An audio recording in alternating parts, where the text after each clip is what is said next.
Well, fellas, the Bengals certainly picked the wrong time to lose for the first time at home all season. Let's start with the most general or broad question, Doug Pelfrey.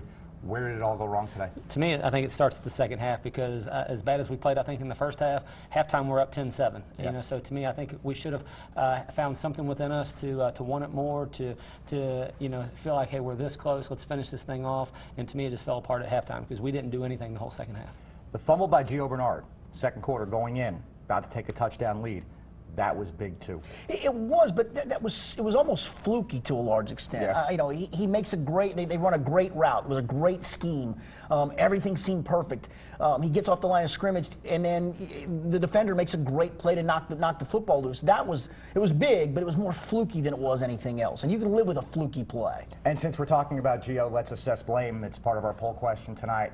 Would you give the bulk of the blame to the head coach, the quarterback, Gio, or the offensive coordinator today? You know, to me, I think everybody's going to jump on the Andy Dalton bandwagon and pile on there, and I think Marvin Lewis as well, just because they're two of the main leaders on this team. But to me, it was a complete offensive, just come unglued.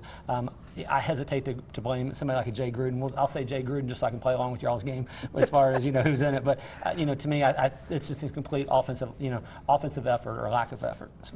This may be reaching, whether it's deserved, warranted, or not. At some point this week, are we looking at a Marvin Lewis steps aside situation, forced out situation? Where's this going from here? It won't be a forced out situation. You can't force out a coach that's done something that no coach in the franchise's history has ever done, which is take you to the playoffs 3 straight years. And I can't see Marvin stepping aside because I can't imagine he wants to go out like this. I don't think he wants another head coaching job right now in the NFL. I think the only time Marvin steps aside is when he takes this team to a Super Bowl. Maybe not win it, but takes him to a Super Bowl. That to me is when Marvin would step aside. I just think he's too darn competitive. Doug, thoughts on that?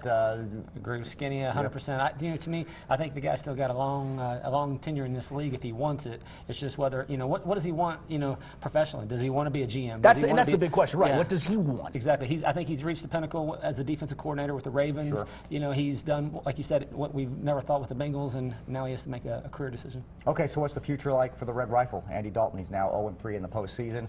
Obviously, the 3 turnovers today with 2 interceptions, one off his back foot. A veteran quarterback cannot make that throw. Where does he go from here?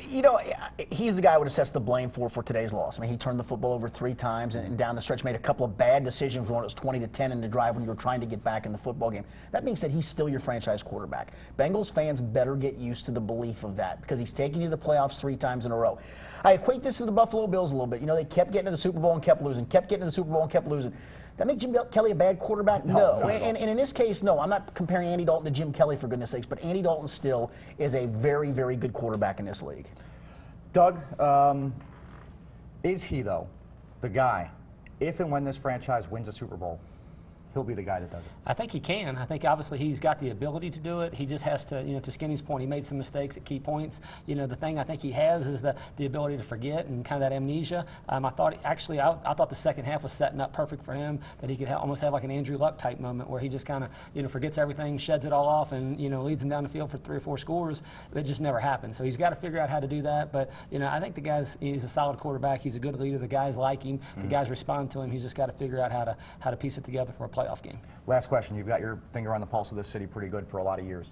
How quickly, if at all, this offseason does this city collectively move past? It doesn't. It doesn't move past this until not next season, next playoff season if they get there again. Until this team wins a playoff game, this city can't move past this kind of stuff, and I fully understand it. It's been 24 years now, man. That's a long, long time. And it's a long, long time till we get to this point next year. You've got the off-season, free agency, the draft, mini camp, OTA. I mean, it's just next season might has the chance to be really joyless because all you're going to be looking forward to is what will they do in the postseason. That's all it's going to be talked about. It's unfortunate. Yep. Thanks, guys. Appreciate it.